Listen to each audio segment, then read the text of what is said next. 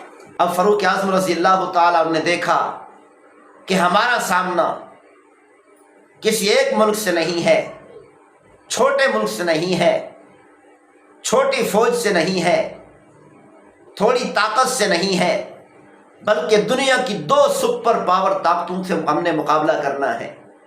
ہمارا سامنا دنیا کی 2 سپر پاور ملکوں سے ہے۔ تو فاروق اعظم رضی اللہ تعالی عنہ نے بعض صحابہ کرام کو پورے عرب کے اندر پھیلا دیا، اسلامی سلطنت کے اندر پھیلا دیا کہ جاؤ جا کر مسلمانوں کو جہاد کی ترغیب دو، امت مسلمہ کو ان 2 سپر پاور طاقتوں کے مقابلے میں کھڑا کرو تاکہ ہم آسانی سے مقابلہ کر سکیں۔ جب ہم مقابلہ کریں تو ہماری فتح یقینی ہو، ہماری فتح میں کوئی شک نہ ہو۔ صحابہ کرام نے دوڑیں لگا دی، اپنے گھوڑے دوڑا دیے، خاص طور پر پورے عرب میں اور عام طور پر پوری اسلامی سلطنت میں پھیل گئے۔ ہر علاقے میں، ہر شہر میں، ہر قبیلے میں، ہر قوم میں جا کر جہاد کی ترغیب دی۔ فاروق اعظم رضی اللہ تعالی عنہ اسی سال حج کرنے کے لیے تشریف لے گئے۔ جب حج سے واپس آئے، مدینہ منورہ میں واپس آتے ہیں، کیا دیکھتے ہیں؟ فاروق اعظم رضی اللہ تعالی عنہ نے کیا دیکھا کہ اسلامی فوج کا ایک بہت بڑا سمندر ہے جو مدینہ منورہ کے اندر امڈ آیا ہے۔ اسلامی فوج کا سمندر ٹھاٹھے مار رہا ہے۔ تو فاروق اعظم رضی اللہ تعالی عنہ خوش ہو گئے۔ اب سوال یہ ہے کہ 2 سپر پاور طاقتوں کا مقابلہ کرنے کے لیے اتنی بڑی فوج نے جانا ہے کہ آج تک اتنی بڑی فوج کبھی مسلمانوں کی جمع نہیں ہوئی۔ اتنی بڑی جنگ کا آغاز ہو رہا ہے، اتنی بڑی فوج کا سپہ سالار اور چیف کس کو بنایا جائے؟ فاروق اعظم رضی اللہ تعالیٰ عنہ نے خود چیف کمانڈر بن گئے، پوری فوج کو لے کر روانہ ہونے لگے۔ تو بڑے اکابر صحابہ کرام آگے آئے، آگے آ کر عرض کی، یا امیر المؤمنین، آپ خود جنگ کی طرف نہ جائیں ورنہ یہ دار الخلافہ خالی ہو جائے گا اور کفریہ طاقتوں کو موقع مل جائے گا کہ کہیں وہ مدینہ منورہ پر حملہ نہ کر دیں۔ آپ پیچھے رہیں، کسی اور کو امیر بنا کر، چیف کمانڈر بنا کر اسلامی فوج کو روانہ کر دیں۔ اب مشاورت ہونے لگی کہ اتنی بڑی فوج کا چیف کمانڈر کس کو بنایا جائے، ایسے انسان کو بنایا جائے کہ ساری فوج اپنے سر اس چیف کمانڈر کے سامنے جھکا دے۔ صحابہ کرام نے اپنی اپنی انا دینا شروع کر دی۔ اسی اثنا میں، اسی دوران سعد بن ابی وقاص رضی اللہ تعالی عنہ کا خط آیا، لیٹر آیا۔ حضرت عبد الرحمن بن عوف رضی اللہ تعالی عنہ نے وہ لیٹر پڑھ کر سنایا۔ سعد بن ابی وقاص رضی اللہ تعالی عنہ نے اپنا میسج بھیجا کہ میں نے پورے عرب سے ایک بہت بڑی فوج کو جمع کر کے آپ کی طرف روانہ کیا ہے۔ حضرت عبد الرحمن بن عوف رضی اللہ تعالی عنہ نے جیسے ہی یہ خط پڑھا، خط پڑھنے کے بعد عرض کرنے لگے، یا امیر المؤمنین، ہمیں چیف کمانڈر مل گیا۔ وہ چیف کمانڈر کون تھا؟ وہ چیف کمانڈر کوئی اور نہیں تھے۔ کہنے لگے، یا امیر المؤمنین، سعد بن ابی وقاص رضی اللہ تعالی عنہ اس لائق ہیں کہ انہی کو اتنی بڑی فوج کا سپہ سالار بنا دیا جائے، چیف کمانڈر بنا دیا جائے۔ ہمیں چیف کمانڈر مل گیا، پریشان ہونے کی ضرورت نہیں ہے۔ فاروق اعظم رضی اللہ تعالی عنہ نے جب یہ رائے سنی، فوراً فرما دیا، جی ہاں بالکل، سعد بن ابی وقاص رضی اللہ تعالی عنہ اسی لائق ہیں کہ ان کو اتنی بڑی فوج کا سپہ سالار اور چیف کمانڈر بنا دیا جائے۔ بالآخر انہی کا تعین کر دیا گیا۔ سعد بن ابی وقاص رضی اللہ تعالی عنہ ابتدائی 10 ان صحابہ کرام میں سے ہیں جو شروع میں ہی پیغمبر صلی اللہ علیہ وسلم پر ایمان لے آئے تھے اور پیغمبر صلی اللہ علیہ وسلم کے ماموں ہیں۔ اور غزوہ احد میں جب مسلمانوں کو شکست ہو رہی تھی، صحابہ اکرام کو شکست ہو رہی تھی، خالد بن ولید نے اپنی فوج کو جمع کر کے دوبارہ حملہ کیا۔ مسلمانوں نے صحابہ اکرام میں بھگدڑ مچ گئی اور چند صحابہ اکرام پیغمبر صلی اللہ علیہ وسلم کے ساتھ باقی رہے کہ اچانک حملے کی وجہ سے پریشان ہو گئے صحابہ اکرام کہ کیسے اپنے آپ کو سنبھالیں، اپنی فوج کو سنبھالیں اور کیسے دشمن کا مقابلہ کریں جو بے خوف کھڑے تھے کہ اچانک حملہ ہو گیا۔ تو اس وقت سعد بن ابی وقاص رضی اللہ تعالیٰ عنہ پیغمبر صلی اللہ علیہ وسلم کے سامنے ڈٹ کر کافروں کا مقابلہ کر رہے تھے اور کافروں پر حملے کیے جا رہے تھے۔ تو پیغمبر صلی اللہ علیہ وسلم سعد بن ابی وقاص رضی اللہ تعالیٰ عنہ کو فرما رہے تھے، بی ابی انت و امی، اے سعد تجھ پر میرے ماں باپ قربان ہوں۔ کتنی بڑی سعادت پیغمبر صلی اللہ علیہ وسلم نے سعد بن ابی وقاص رضی اللہ تعالیٰ عنہ کو عطا کر دی۔ ہر صحابی کہتا ہے بی ابی انت و امی یا رسول اللہ، اے اللہ کے رسول آپ پر میرے ماں باپ قربان ہوں۔ عمر رضی اللہ تعالیٰ عنہ کہتے ہیں یا رسول اللہ آپ پر میرے ماں باپ قربان ہوں۔ عثمان غنی رضی اللہ تعالیٰ عنہ کہتے ہیں یا رسول اللہ آپ پر میرے ماں باپ قربان ہوں۔ علی المرتضیٰ شیر خدا رضی اللہ تعالیٰ عنہ کہتے ہیں یا رسول اللہ آپ پر میرے ماں باپ قربان ہوں۔ لیکن سعد بن ابی وقاص رضی اللہ تعالیٰ عنہ وہ واحد صحابی ہیں جن کو پیغمبر صلی اللہ علیہ وسلم نے فرمایا تھا، اے سعد تجھ پر میرے ماں باپ قربان ہو، بڑھ چڑھ کر مقابلہ کرو، کافروں پر حملے کرو، کافروں کا مقابلہ کرو۔ تو فاروق اعظم رضی اللہ تعالیٰ عنہ نے فرمایا اتنی بڑی سعادت صرف اور صرف سعد کو ملی ہے، لہٰذا آج اتنی بڑی فوج کا سپہ سالار دنیا کی 2 سپر پاور طاقتوں کا مقابلہ کرنے کے لیے سعد بن ابی وقاص رضی اللہ تعالیٰ عنہ کو چیف کمانڈر بنا کر بھیجیں گے۔ سعد بن ابی وقاص رضی اللہ تعالیٰ عنہ نے 30,000 کے مسلمانوں کے لشکر کو لیا، اسلامی فوج کو اپنے ساتھ لیا اور 2 سپر پاور طاقتوں کا مقابلہ کرنے کے لیے روانہ ہوئے۔ فاروق اعظم رضی اللہ تعالیٰ عنہ نے بھی پوری امت مسلمہ کو متحد کر دیا۔ جو صحابہ اکرام کی فوجیں روم کے خلاف جنگ کر رہی تھیں ان فوجوں کو بھی فاروق اعظم رضی اللہ تعالیٰ عنہ نے خط لکھا۔ ابو عبیدہ بن جراح رضی اللہ تعالیٰ عنہ جو اس فوج کے سپہ سالار تھے ان کو حکم فرمایا کہ خالد کے ساتھ جو 6,000 کا لشکر ہے فوری طور پر اس لشکر کو سعد بن ابی وقاص رضی اللہ تعالیٰ عنہ کے لشکر کی طرف روانہ کر دیا جائے، ایران کا مقابلہ کرنے کے لیے روانہ کر دیا جائے۔ بالآخر خالد بن ولید رضی اللہ تعالیٰ عنہ اپنے 6,000 کے لشکر کو لے کر ایران کے مقابلے میں نکل پڑے۔ جب 30,000 کا لشکر قادسیہ کے مقام پر پہنچا تو سعد رضی اللہ تعالیٰ عنہ نے فوج کی ایک چھوٹی سی ٹکڑی کو ایران کے بادشاہ کی طرف روانہ کیا، کیونکہ جب فاروق اعظم رضی اللہ تعالیٰ عنہ حضرت سعد رضی اللہ تعالیٰ عنہ کو چیف کمانڈر بنا کر بھیج رہے تھے تو اس وقت حکم فرمایا، اے سعد ایسے جا کر جنگ نہ شروع کر دینا۔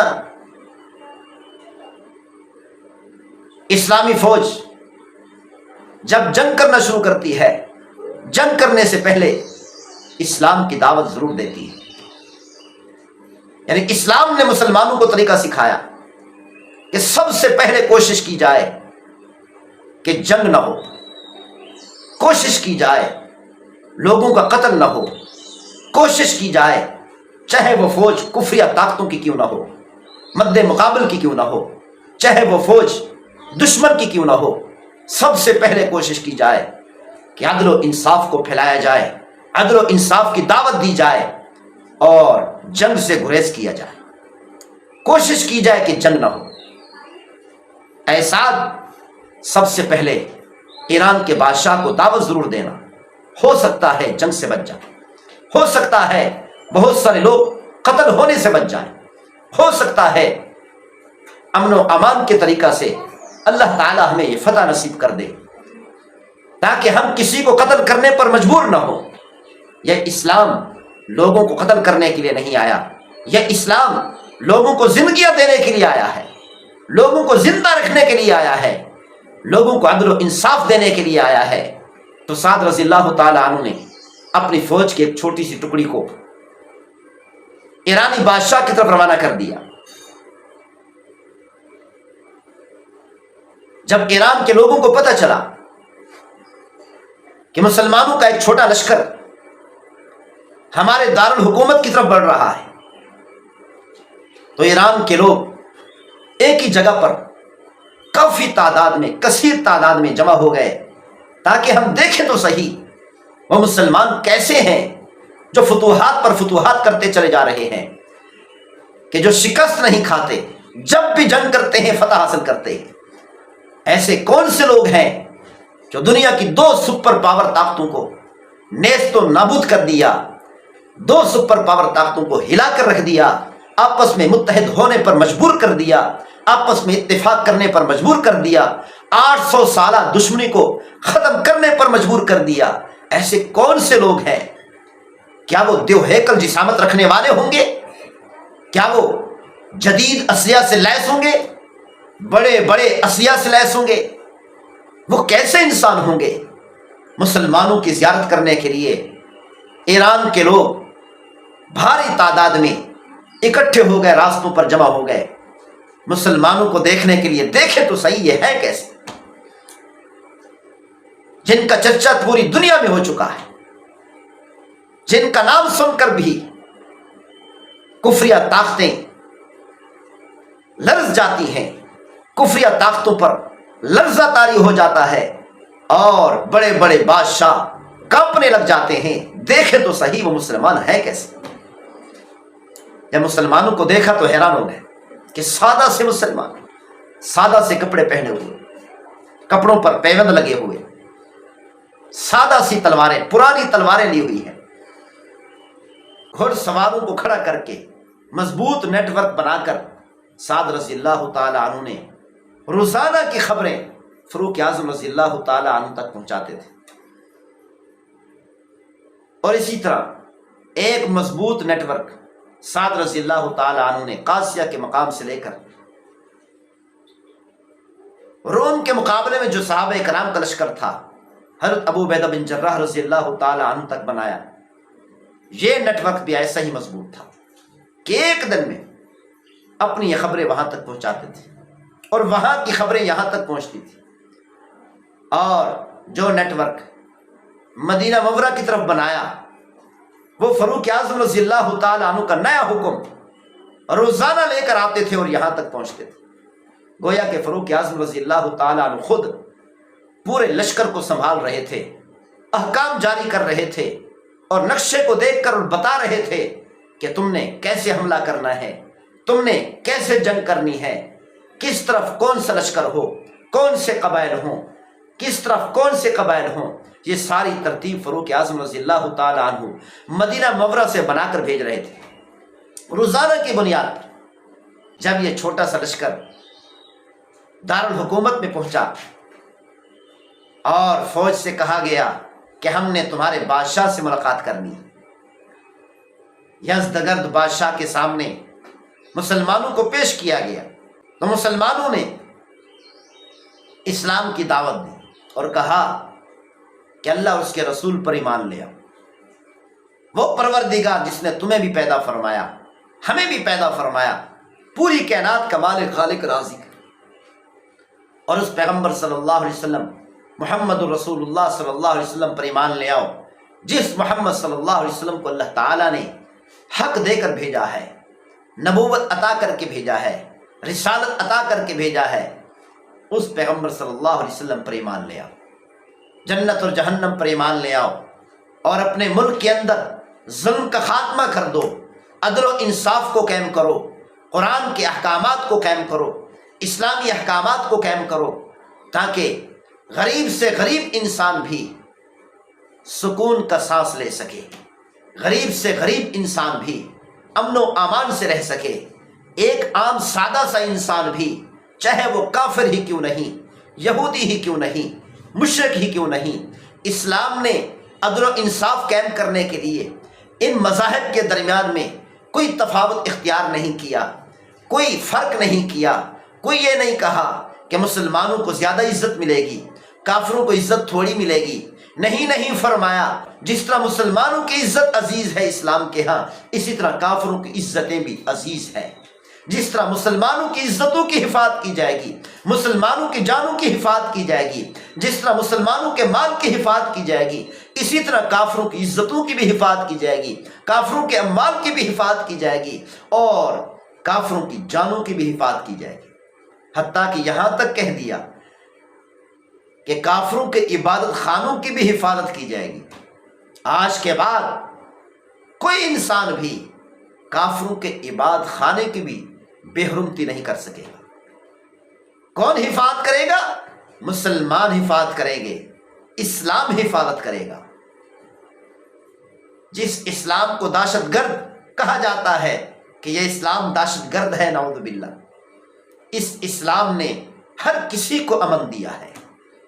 اس اسلام نے مسلم بادشاہ کو حکم دیا کہ ہر انسان کو انسانیت کی وجہ سے، انسانیت کی بنیاد پر امن دیا جائے، عدل و انصاف دیا جائے، ہر انسان کی حفاظت کی جائے، عزت کی بھی حفاظت کی جائے، مال کی بھی حفاظت کی جائے، جان کی بھی حفاظت کی جائے، حتیٰ کہ اس کے عبادت خانے کی بھی حفاظت کی جائے۔ یہ ہے اسلام کا عدل و انصاف۔ دنیا میں دہشت پھیلانے نہیں آیا اسلام، بلکہ دنیا کے اندر یہ اسلام عدل و انصاف کو قائم کرنے آیا ہے، لوگوں کو زندگیاں عطا کرنے آیا ہے، لوگوں کو زندگیاں دینے آیا ہے، سکون کی زندگی عطا کرنے آیا ہے، اور تاکہ ہر انسان، غریب سے غریب ترین انسان بے خوف ہو کر زندگی گزار سکے، کسی چیز کا خوف نہ ہو، کسی چیز کا خطرہ نہ ہو، کسی قسم کی دہشت نہ ہو۔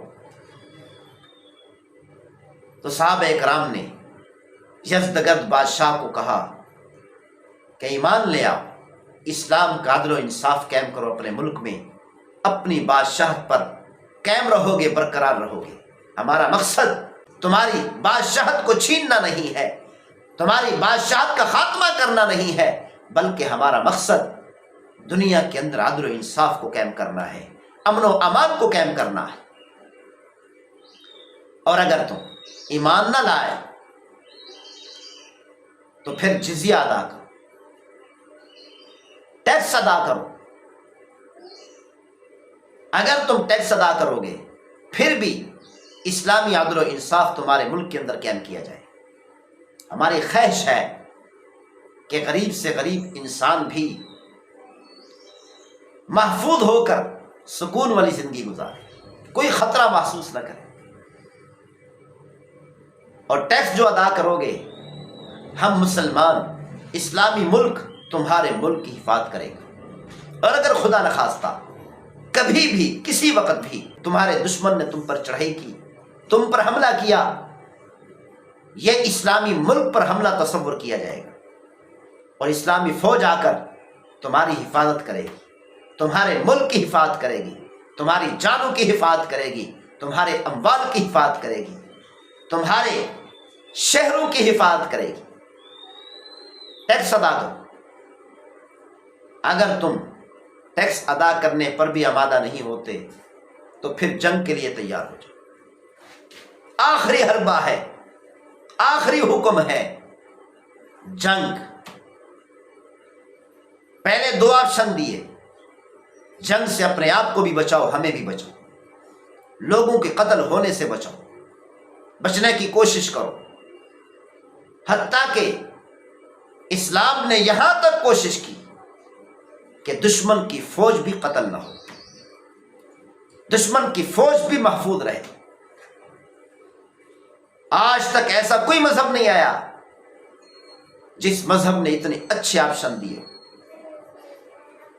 واحد اسلامی مذہب ہے کہ جس نے کوشش کی کہ جنگ نہ ہو، کوشش کی کہ قتل و عام نہ ہو، قتل و قتال نہ ہو۔ یزدگرد بادشاہ نے جب مسلمانوں کی یہ بات سنی تو ہنسنے لگ گیا، کہا لگانے لگا، ہنسنے لگا، استہزاء کرنے لگا، مذاق اڑانے لگا، اور صحابہ اکرام سے پوچھا تم میں سب سے زیادہ عالی نسب کو؟ بتایا گیا فلاں ہے۔ تو یزدگرد بادشاہ نے حکم جاری کر دیا کہ مٹی کا ٹوکرا اس کے سر پر رکھ دیا جائے، اس کو ذلیل کرنے کے لیے، اس کی اہانت کرنے کے لیے، توہین کرنے کے لیے۔ اس صحابی رضی اللہ تعالیٰ عنہ نے اپنے سر پر مٹی کا ٹوکرا اٹھایا، اور یہ صحابہ روانہ ہو گئے قادسیہ مقام کی طرف۔ کچھ ہی دیر کے بعد ایک نجومی نے آ کر بادشاہ سے کہا، بادشاہ سلامت، آپ نے یہ کیا کر دیا؟ سیاروں کی گردش کو دیکھا، جس سے مجھے پتہ چلا، معلوم ہوا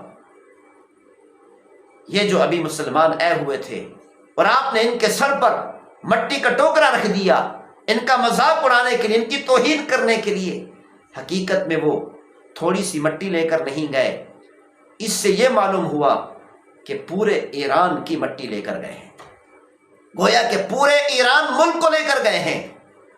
ستاروں کی گردش سے پتہ چلتا ہے کہ اگر یہ مٹی ان کے لشکر تک پہنچ گئی تو پورے ایران کو فتح کر لیں گے۔ یزدگرد بادشاہ نے اپنی فوج کو روانہ کر دیا، گھوڑے دوڑا دیے کہ جاؤ مسلمانوں سے وہ مٹی چھین کر آؤ، لیکن مسلمان گھڑ سوار اتنی تیز تھے کہ ان کے پہنچنے سے پہلے قادسیہ کے مقام تک اپنے لشکر تک پہنچ گئے۔ یہ صحابہ اکرام رضوان اللہ علیہم اجمعین حقیقت میں پورے ایران کی مٹی کو لے کر آئے، گویا کہ پورا ایران ان سے چھین کر آئے۔ فتح کی علامت تو یہیں پر ظاہر ہو گئی تھی کہ یقیناً مسلمانوں کو، اسلامی لشکر کو فتح ملنے والی۔ سب سے پہلے سعد بن ابی وقاص رضی اللہ تعالی عنہ نے قادسیہ کے مقام پر پہنچتے ہی وہاں پر نقشہ بنایا، پورے میدان کا نقشہ بنایا، پورے علاقے کا نقشہ بنایا۔ نقشہ بنا کر سعد رضی اللہ تعالی عنہ نے قادسیہ کے مقام سے لے کر مدینہ منورہ تک گھوڑ سواروں کا ایک مضبوط نیٹ ورک بنایا۔ ایسا مضبوط نیٹ ورک تھا کہ اندازہ لگایا کہ کتنے کلومیٹر تک ایک گھڑ سوار آسانی سے چل سکتا ہے اور کتنے کلومیٹر کے بعد گھڑ سوار تھک جاتا ہے اور گھوڑا تھک جاتا ہے، اتنے کلومیٹر پر ایک نئے گھڑ سوار کو کھڑا کر دیا، اور اسی طرح ہر اتنے کلومیٹر پر نئے گھڑ سواروں کو کھڑا کر کے آرڈر جاری کر دیا کہ مسلسل رات دن سفر کر کے ایک رات اور ایک دن میں فاروق اعظم رضی اللہ تعالی عنہ تک ہماری خبریں پہنچائی جائیں۔ کئی دنوں کا سفر تھا، لیکن مسلسل گھڑ سواروں کو کھڑا کر کے مضبوط نیٹ ورک بنا کر سعد رضی اللہ تعالی عنہ نے روزانہ کی خبریں فاروق اعظم رضی اللہ تعالی عنہ تک پہنچاتے تھے۔ اور اسی طرح ایک مضبوط نیٹ ورک سعد رضی اللہ تعالی عنہ نے قادسیہ کے مقام سے لے کر روم کے مقابلے میں جو صحابہ کرام کا لشکر تھا حضرت ابو عبیدہ بن جراح رضی اللہ تعالی عنہ تک بنایا۔ یہ نیٹ ورک بھی ایسا ہی مضبوط تھا کہ ایک دن میں اپنی یہ خبریں وہاں تک پہنچاتے تھے اور وہاں کی خبریں یہاں تک پہنچتی تھی۔ اور جو نیٹ ورک مدینہ منورہ کی طرف بنایا، وہ فاروق اعظم رضی اللہ تعالی عنہ کا نیا حکم روزانہ لے کر آتے تھے اور یہاں تک پہنچتے تھے، گویا کہ فاروق اعظم رضی اللہ تعالی عنہ خود پورے لشکر کو سنبھال رہے تھے، احکام جاری کر رہے تھے اور نقشے کو دیکھ کر بتا رہے تھے کہ تم نے کیسے حملہ کرنا ہے، تم نے کیسے جنگ کرنی ہے، کس طرف کون سا لشکر ہو، کون سے قبائل ہوں، کس طرف کون سے قبائل ہوں۔ یہ ساری ترتیب فاروق اعظم رضی اللہ تعالی عنہ مدینہ منورہ سے بنا کر بھیج رہے تھے روزانہ کی بنیاد پر۔ جیسے ہی سعد رضی اللہ تعالیٰ نے دیکھا کہ اب کافروں کی فوج آگے بڑھ رہی ہے، جیسے ہی کافروں کی فوج آگے بڑھی، ہاتھی آگے بڑھے اور دوسری طرف مسلمانوں کی فوج آگے بڑھی، مسلمانوں کے پاس، اسلامی فوج کے پاس گھوڑے تھے اور عرب کے گھوڑوں نے پہلی مرتبہ اتنی بڑے جسامت رکھنے والے دیو ہیکل ہاتھی دیکھے تھے، تو اسی لیے ڈر کر پیچھے ہٹنے لگے، بدکنے لگے، پیچھے بھاگنے لگے۔ مسلمان اچانک پریشان ہو گئے کہ اب ہم کیا کریں، گھوڑے آگے جانے کو تیار نہیں، ہاتھیوں کو دیکھ کر ڈرتے ہیں، اب ہم کیا کریں۔ اور دوسری طرف کافروں کی فوج نے ہاتھیوں کے پیچھے کھڑے ہو کر تیر اندازی شروع کر دی، کافی سارے مسلمان شہید ہو گئے۔ حضرت سعد رضی اللہ تعالیٰ نے جب دیکھا کہ اسلامی لشکر پیچھے ہٹ رہا ہے اور کافروں کی فوج مسلسل آگے بڑھ رہی، حضرت سعد رضی اللہ تعالیٰ نے فوراً حکم جاری کر دیا کہ پورا اسلامی لشکر پیچھے ہٹ جائے، کافروں کے مقابلے میں صرف بنو تمیم کے لوگ جائیں، قبیلہ بنو تمیم کے لوگ جنگ کرنے کے لیے ان کافروں کا مقابلہ کریں، کافروں کا سامنا کریں۔ کیوں؟ بنو تمیم کے لوگ جنگ کے اندر معروف اور مشہور تھے، بڑی خطرناک جنگ کیا کرتے تھے، ان کے مقابلے میں جو بھی آتا پس جاتا، کٹ جاتا، ختم ہو جاتا۔ بڑے طاقتور تھے، بڑے بہادر تھے، جنگ کرنے کا عجیب و غریب ان کو طریقہ آتا تھا۔ حضرت سعد رضی اللہ تعالیٰ نے فرمایا صرف بنو تمیم کے لوگ آگے بڑھیں اور کافروں کی فوج کا مقابلہ کریں، ہاتھیوں کا مقابلہ کریں۔ بنو تمیم کے لوگ آگے بڑھے۔ یہی وجہ ہے کہ پیغمبر صلی اللہ علیہ وسلم نے فرمایا تھا کہ قیامت کے قریب دجال کا مقابلہ کرنے والے، ڈٹ کر مقابلہ کرنے والے اور فتح حاصل کرنے والے بنو تمیم کے لوگ، زیادہ تر بنو تمیم کے لوگ پورے عرب میں سے آگے بڑھیں گے اور امام مہدی علیہ السلام کا ساتھ دیں گے اور دجال کا مقابلہ کریں گے۔ اور آج بھی بنو تمیم نے ایک ملک پر حکومت کر رکھی، آج بھی بنو تمیم کا قبیلہ ایک ملک پر حکومت کر رہا ہے۔ وہ کون سا ملک ہے سوچیں اور ہمیں بتائیں، کمنٹ کر کے بتائیں کہ کون سے ملک پر بنو تمیم قبیلہ حکومت کر رہا ہے۔ جیسے ہی بنو تمیم قبیلہ کے لوگ تلواریں لے کر آگے بڑھے، سامنے بڑے بڑے ہاتھی تھے، بڑی جسامت رکھنے والے ہاتھی تھے اور ہاتھوں کے اوپر سوار ان کی فوج تھی اور مسلسل تیر اندازی کر رہے تھے، تو بنو تمیم کے مسلمانوں نے ہاتھیوں پر تیر اندازی شروع کر دی، تیر برسانا شروع کر دی۔ ان تمام ہاتھیوں میں سب سے آگے ایلفا نامی ایک ہاتھی تھا، سفید ہاتھی تھا جو آگے آگے چل رہا تھا اور باقی تمام ہاتھی اسی کے پیچھے پیچھے چل رہے تھے۔ بنو تمیم کے مسلمانوں نے اسی ایلفا نامی سفید ہاتھی پر حملہ کیا، تیر داغے کہ اس کو زخمی کر دیا۔ جیسے ہی اس سفید ہاتھی کو تیر لگے اور زخمی ہوا، بھدکنے لگا اور پیچھے بھاگنے لگا، جیسے ہی وہ ہاتھی پیچھے بھاگا باقی سارے ہاتھی پیچھے بھاگنے لگے۔ اب مسلمان آگے بڑھنے لگے، اسلامی لشکر آگے بڑھ رہا ہے، کافروں کا لشکر پیچھے ہٹ رہا ہے۔ جب رستم جنرل نے دیکھا کہ ہماری فوج پیچھے بھاگ رہی ہے، خود تلوار نکال کر آگے بڑھا اور جنگ کرنے لگا۔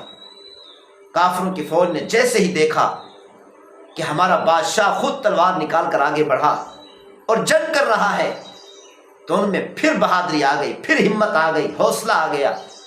انہوں نے پھر دوبارہ حملے کرنا شروع کر دیے، حتیٰ کہ جنگ کرتے کرتے شام ہو گئی۔ پہلے دن میں بھی فتح حاصل نہ ہو سکی اور کافی سارے مسلمان شہید ہوئے، لیکن کافروں کے لوگ کافی تعداد میں قتل ہوئے۔ ایک مسلمان کے مقابلے میں 4 کافر قتل ہوئے۔ جیسا کہ پہلے آپ کے سامنے بیان کیا کہ سعد رضی اللہ تعالی عنہ نے ایک مضبوط نیٹ ورک مدینہ منورہ کی طرف بنایا تھا اور دوسرا مضبوط نیٹ ورک حضرت ابو عبیدہ بن جراح رضی اللہ تعالی عنہ کی طرف بڑھایا تھا۔ تو حضرت ابو عبیدہ بن جراح رضی اللہ تعالی عنہ کو معلوم ہوا، ادھر فاروق اعظم رضی اللہ تعالی عنہ کو معلوم ہوا کہ مسلمانوں کو شکست کا سامنا ہو رہا ہے۔ تو حضرت ابو عبیدہ بن جراح رضی اللہ تعالی عنہ کو حکم کیا گیا کہ آپ اپنا اسلامی لشکر سعد رضی اللہ تعالی عنہ کے لشکر کی طرف روانہ کر دیں۔ تو حضرت قاقہ رضی اللہ تعالی عنہ کے کمان میں ایک بڑا لشکر حضرت ابو عبیدہ بن جراح رضی اللہ تعالی عنہ نے ایرانی فوج کا مقابلہ کرنے کے لیے روانہ کر دی۔ دوسرے دن میں اسلامی لشکر جنگ کرنے کے لیے تیار کھڑا ہے اور کافروں کی فوج بھی مقابلے میں کھڑی ہے۔ جنگ ہونے ہی والی تھی کہ حضرت قاقہ رضی اللہ تعالی عنہ اپنے لشکر کو لے کر وہاں پر پہنچ گئے۔ جب مسلمانوں نے دیکھا ایک بڑا لشکر مسلمانوں کا ان کی مدد کے لیے پہنچ گیا، زوردار طریقے سے نعرے لگانے لگے۔ اللہ اکبر کے نعروں سے وہ پورا قادسیہ کا میدان گونج اٹھا۔ قعقاع رضی اللہ تعالیٰ عنہ نے کیا کام کیا کہ اپنے پورے لشکر کو کئی حصوں میں تقسیم کر دیا، اور ہر حصے کو حکم کیا کہ ہر گھنٹے بعد فوج کا ایک حصہ نعروں کی گونج سے زوردار طریقے سے گرجدار آواز میں اللہ اکبر کے نعرے لگاتے ہوئے فوج میں شامل ہونا ہے۔ یہ حصے کوئی الگ فوج نہیں تھی، وہ جو قعقاع رضی اللہ تعالیٰ صحابی لے کر آئے تھے انہی کی فوج تھی کہ ہر گھنٹے 2 گھنٹے کے بعد اسلامی لشکر دیکھ رہا ہے، مسلمان دیکھ رہے کہ دھڑا دھڑ مسلمان ہماری مدد کے لیے پہنچ رہے۔ ہر 2 گھنٹے کے بعد نیا لشکر آ رہا ہے، ہر 2 گھنٹے کے بعد نیا لشکر آ رہا ہے۔ مسلمان خوش ہو گئے، ان کے حوصلے بلند ہو گئے، ان کے دل مضبوط ہو گئے، پاؤں مضبوط ہو گئے۔ تو پہلے بھی جنگ کے لیے تیار تھے، اب مزید ان کے دل مضبوط ہو گئے اور جنگ کے لیے تیار ہو۔ دوسرے دن کی جنگ کے آغاز میں حضرت قعقاع رضی اللہ تعالیٰ عنہ آگے بڑھے، درمیان میں کھڑے ہو گئے، اپنی تلوار لہرانے لگے اور فرمانے لگے آج کوئی ہے میرا مقابلہ کرنے والا؟ تو جنرل رستم نے ایک جنرل کو بھیجا جو سب سے زیادہ طاقتور تھا، بہادر تھا، کہ جاؤ ایک مسلمان للکار رہا ہے، اس کو جواب دو۔ جب وہ وہاں پر پہنچا، حضرت قعقاع رضی اللہ تعالی عنہ نے 2-4 واروں کے اندر اس جنرل کا کام تمام کر لیا، اور حضرت قعقاع رضی اللہ تعالی عنہ نے فرمایا کہ تم ہمارا مقابلہ نہیں کر سکتے۔ مسلمانوں سے فرمایا کہ آج کے دن تمہیں اللہ تعالیٰ نے موقع عطا کیا ہے کہ دنیا کی سپر پاور طاقت کو پاش کرنے کا۔ اللہ تعالیٰ تمہارے ہاتھوں سے دنیا کی سپر پاور طاقت کو ختم کرنا چاہتا ہے، کافروں کی سپر پاور طاقت کو ختم کرنا چاہتا ہے، کافروں کے سپر پاور ملک کو ختم کرنا چاہتا ہے، نیست و نابود کرنا چاہتا ہے، اور کفر کو ختم کرنا چاہتا ہے، اسلام کے جھنڈے کو بلند کرنا چاہتا ہے، اور اللہ تعالیٰ نے اس کام کے لیے تمہیں چنا ہے۔ اللہ تعالیٰ تمہیں بلندی عطا کرنا چاہتا ہے۔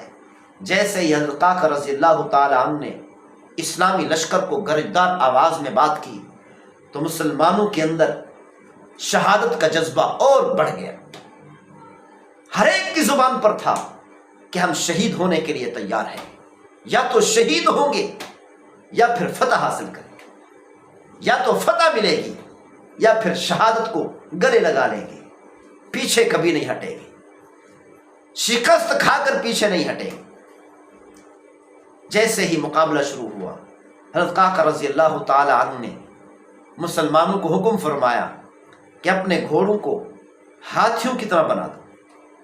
اپنے گھوڑوں کے اوپر اور اپنے اونٹوں کے اوپر بڑی بڑی لکڑیاں بنا کر، لکڑیاں لگا کر، ان لکڑیوں کے اوپر بڑے بڑے کپڑے ڈال کر ایک دوہیکل جسامت والا ہاتھی بنا دو۔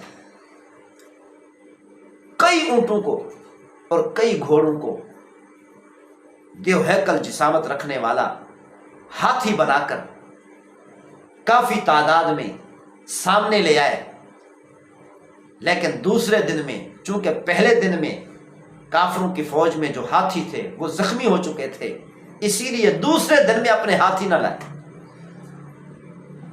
لیکن جب کافروں نے جب اچانک دیکھا کہ مسلمانوں کے پاس ہاتھیوں کی طرح کوئی جانور ہیں، وہ خوف زدہ ہو گئے، اور اسی طرح ان کے گھوڑے بھی خوف زدہ ہو گئے۔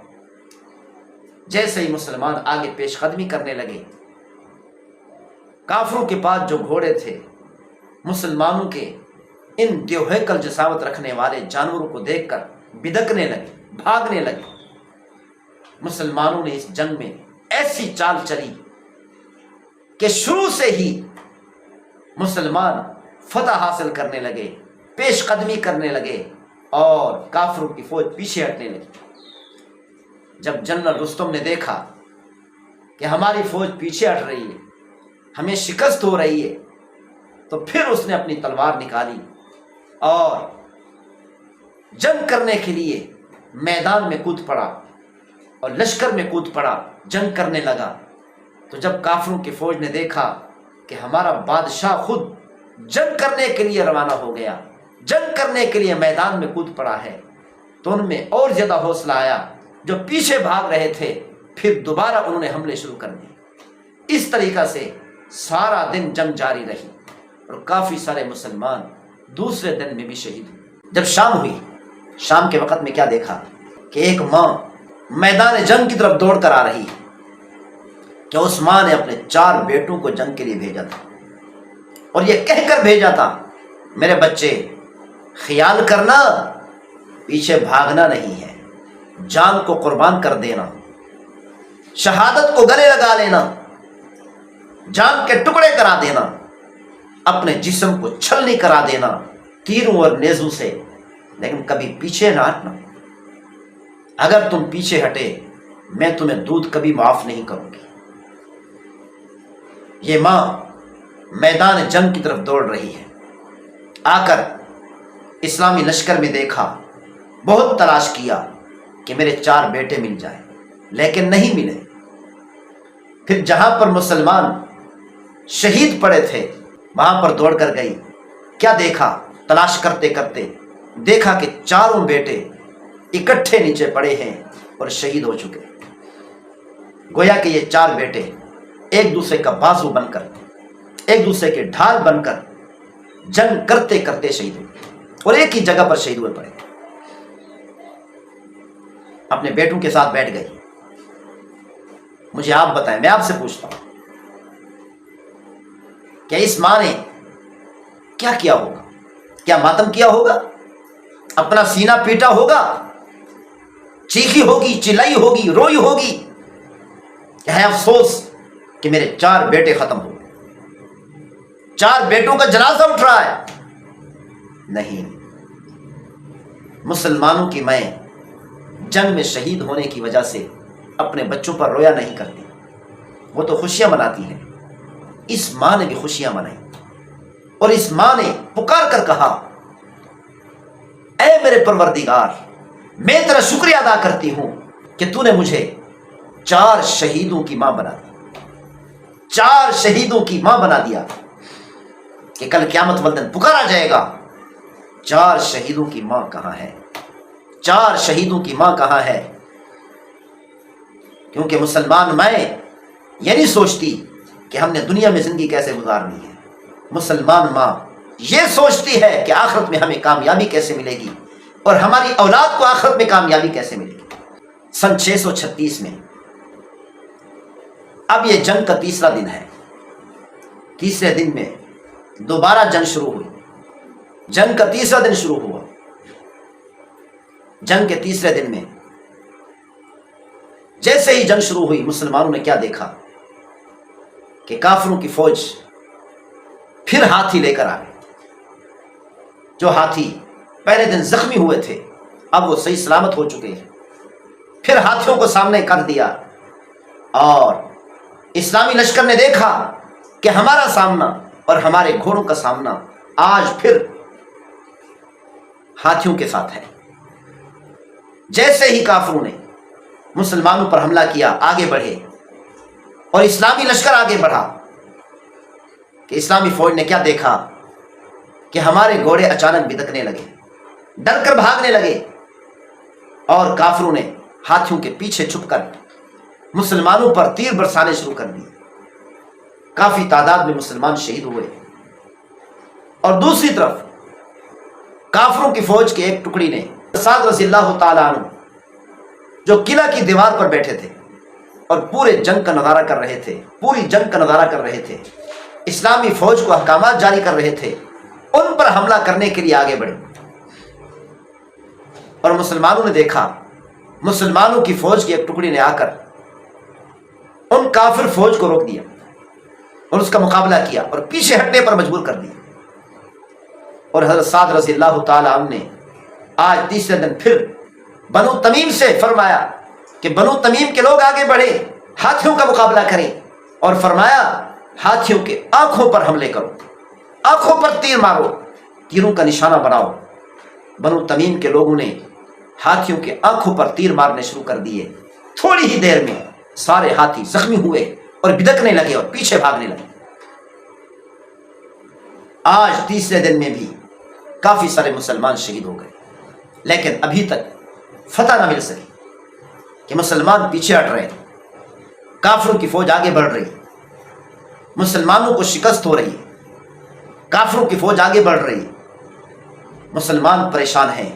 حضرت سعد رضی اللہ تعالیٰ نے دیکھا کہ اسلامی لشکر پیچھے ہٹ رہا ہے، پریشان ہو گئے کہ کیا ہو گیا، کہ اچانک جنگ شروع ہوتے ہی فوراً، چونکہ کافروں کی فوج کے پاس ہاتھی تھے، جس کی وجہ سے اسلامی لشکر، اسلامی فوج کے گھوڑے ڈر کر پیچھے بھاگنے لگے اور مسلمانوں کو شکست ہونے لگی۔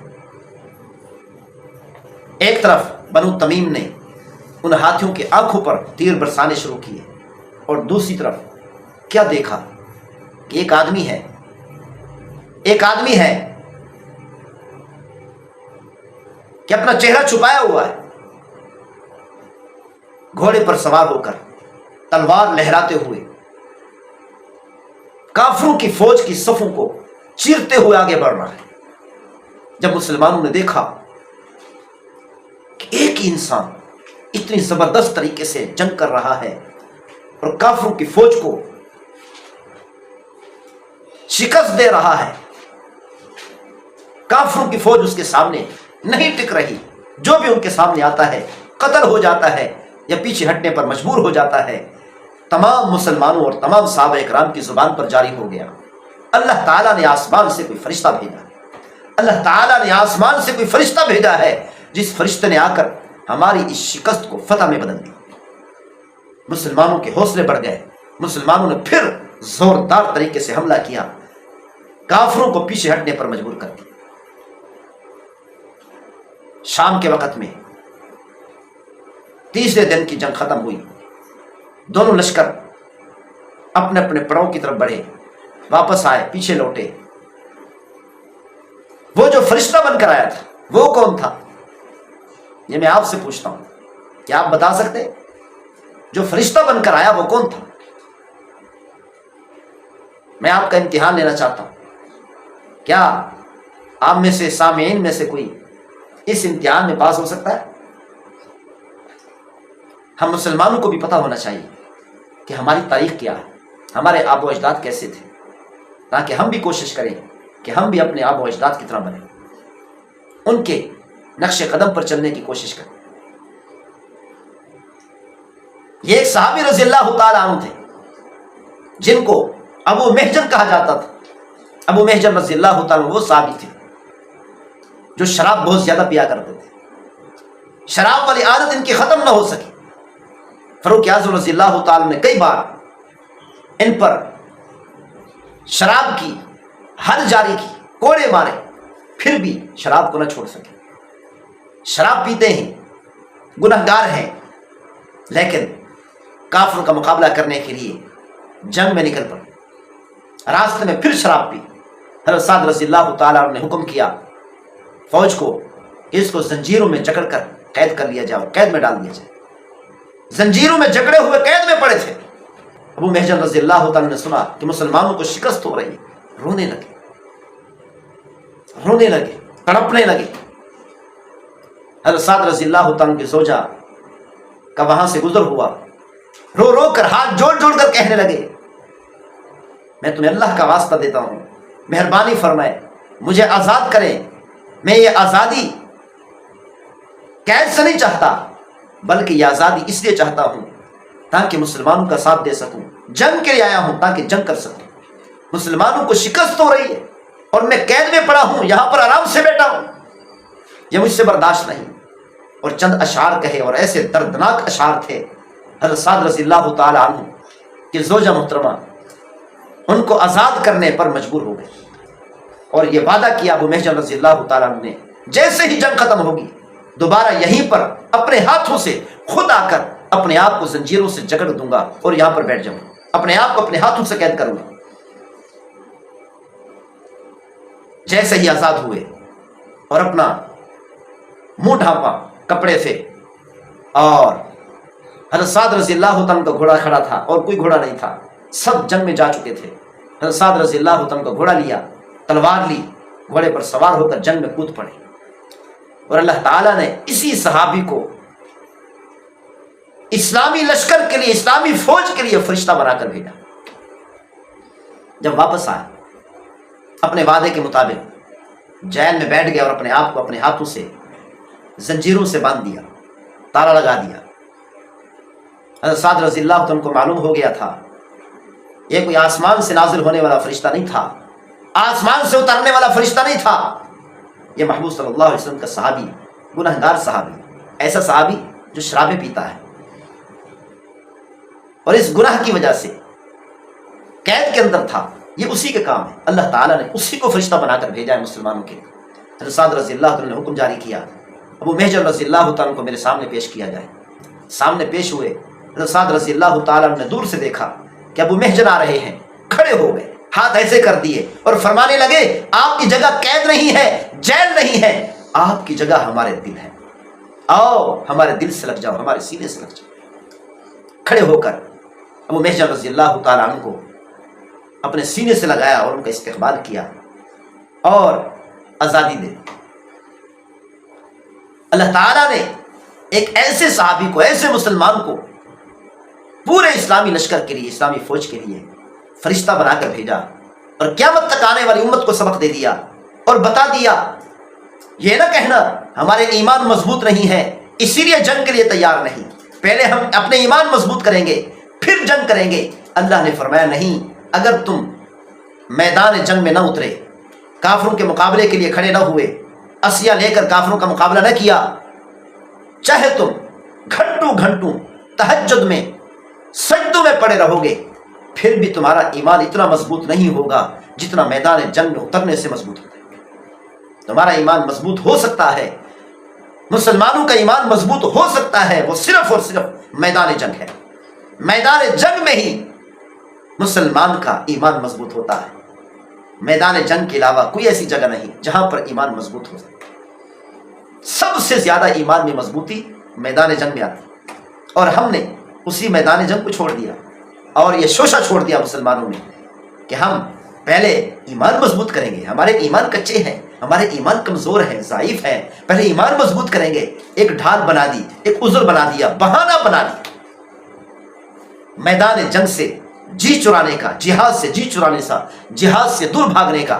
لیکن قیامت تک آنے والی امت مسلمہ کو اللہ تعالیٰ نے خبر دے دی اور بتا دیا مسلمان اپنے گناہوں سے توبہ کر کے فوری طور پر میدان جنگ میں اتر جائیں، میدان جنگ میں نکل پڑے، کافروں کا مقابلہ کرنے کے لیے نکل پڑے۔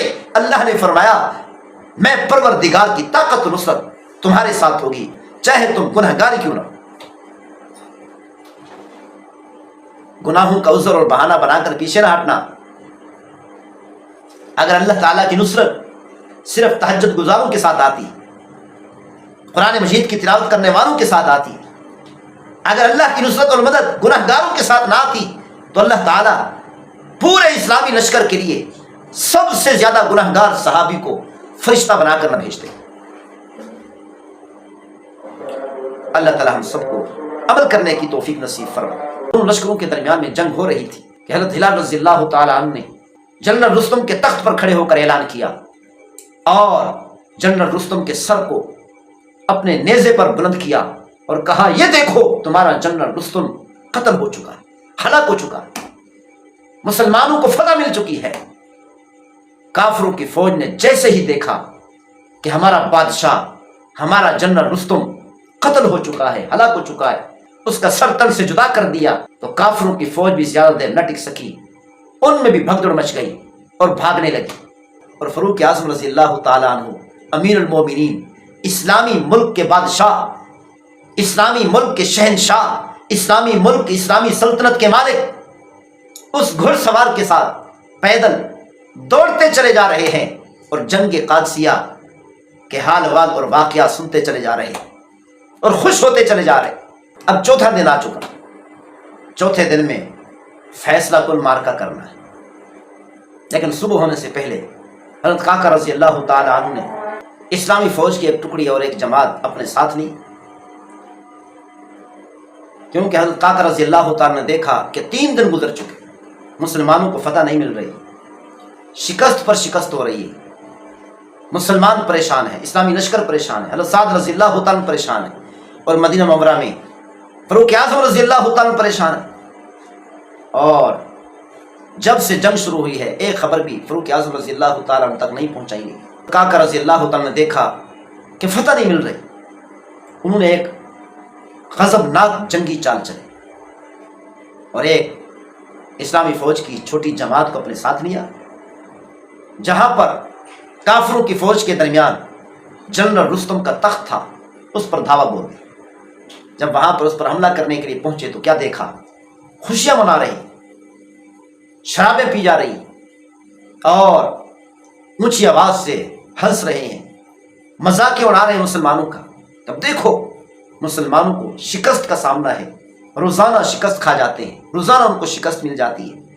حضرت کاکا رضی اللہ تعالیٰ نے اچانک جا کر، وہ بے خوف تھے، ان کو کوئی حملے کا خوف نہیں تھا، کہ اچانک حضرت کاکا رضی اللہ تعالیٰ نے جا کر ان پر دھاوا بول دیا، حملہ کر دیا، اور ایسا سخت حملہ کیا کہ جنرل رستم جان بچا کر بھاگ نکلا، دوڑ گیا۔ حضرت ہلال رضی اللہ تعالیٰ صحابی وہ بھی اس کے پیچھے دوڑ رہے، انہوں نے جب دیکھا کہ جنرل رستم دوڑ رہا ہے، بھاگ رہا، اس کے پیچھے دوڑ پڑے۔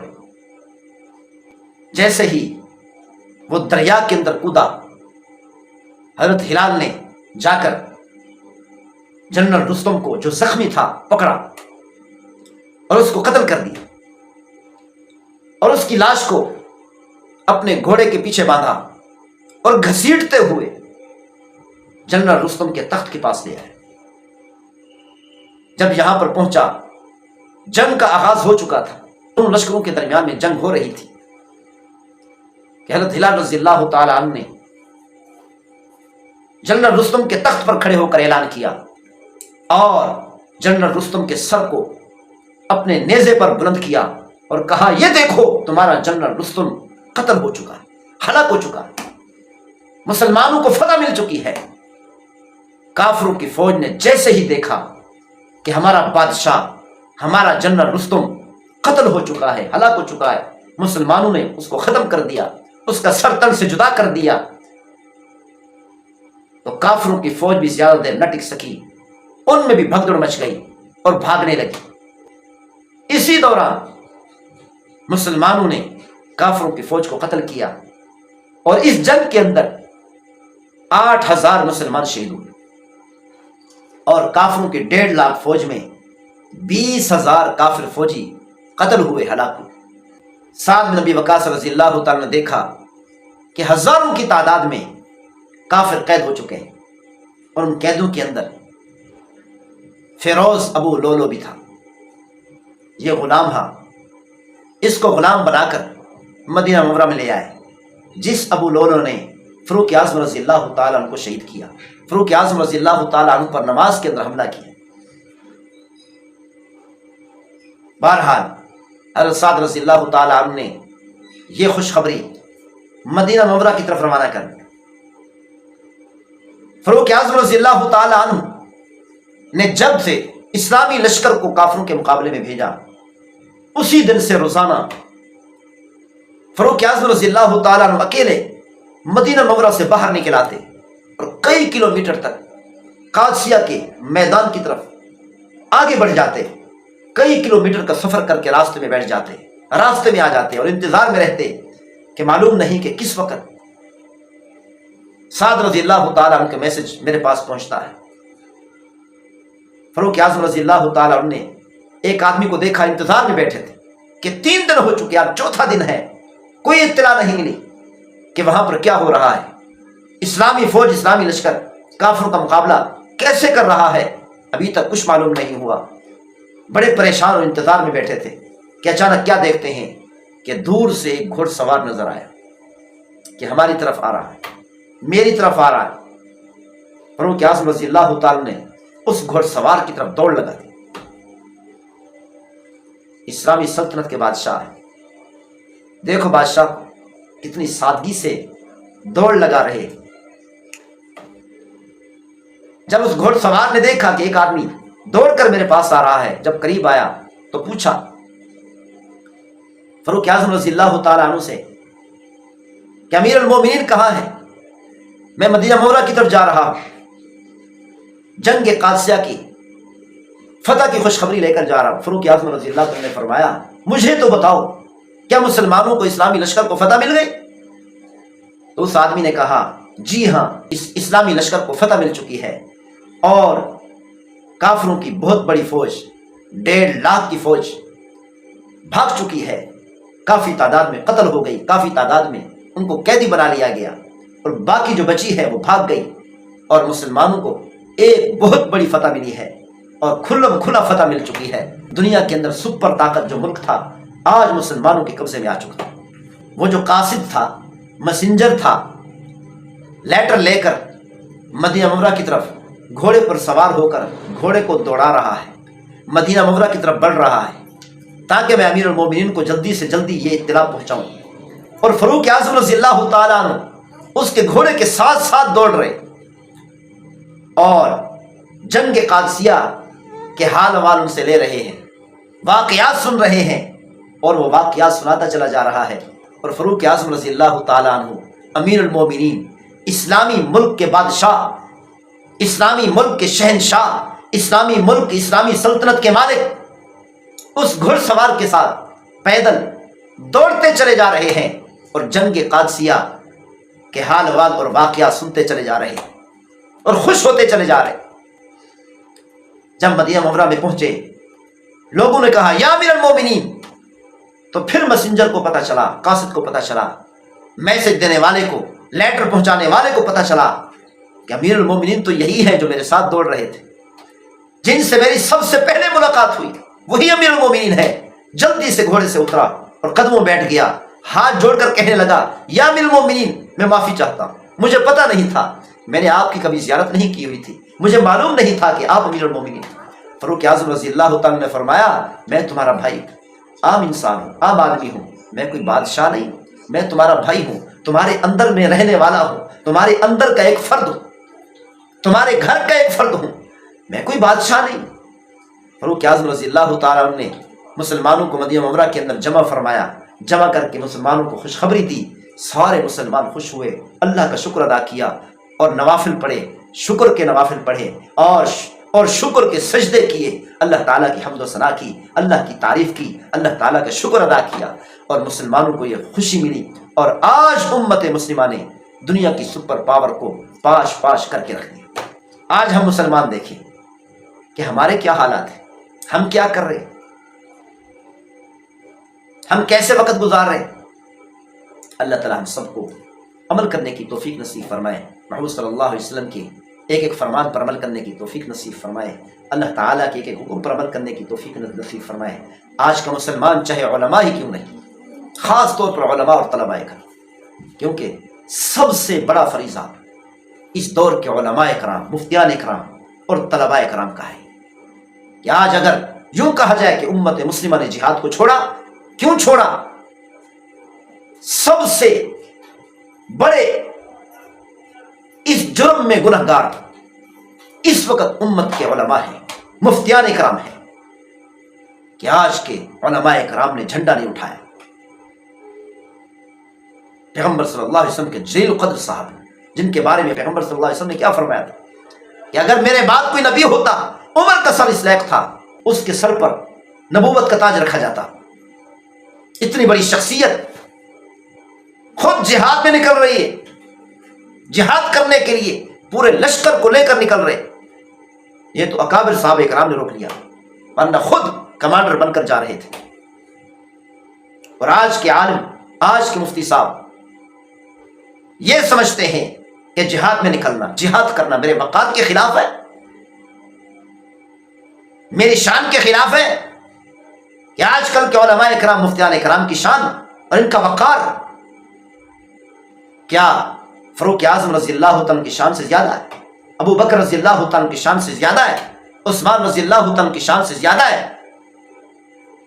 پیغمبر صلی اللہ علیہ وسلم کی شان سے زیادہ ہے کہ ساری زندگی، مدنی زندگی جہاد کرتے کرتے گزار دی؟ یہ نہ سمجھنا کہ میں علماء کرام کی قدر نہیں کرتا، اللہ کی قسم میں علماء کرام کے پاؤں کی مٹی کو اپنی آنکھوں کا سرما بنانے کو تیار۔ میرے دل میں علماء کرام، مفتیان کرام کی اتنی عزت ہے، اتنی احترام ہے اور اتنی قدر ہے، جو حقیقت ہے وہ بیان کر رہا ہوں، جو حقیقت ہے وہ بتانے کی کوشش کر رہا ہوں، ادب کو سامنے رکھتے ہوئے، احترام کو سامنے رکھتے ہوئے، ادب اور احترام کی لاج رکھتے ہوئے یہ بات کرنے جا رہا ہوں کہ آج اگر جو امت مسلمہ نے جہاد کو چھوڑا ہے، اس جرم میں سب سے بڑے گنہگار اس امت کے علماء ہیں۔ اگر یہ جھنڈا اٹھاتے، جہاد کا جھنڈا بلند کرتے، اسلام میں جہاد کا علم بلند کرتے، تو یقیناً پوری امت مسلمہ ان کے نقش قدم پر چلتی اور میدان جہاد میں نکل پڑتی۔ اللہ تعالیٰ ہم سب کو عمل کرنے کی توفیق نصیب فرمائے۔ وما توفیقی الا باللہ۔ السلام علیکم ورحمۃ اللہ وبرکاتہ۔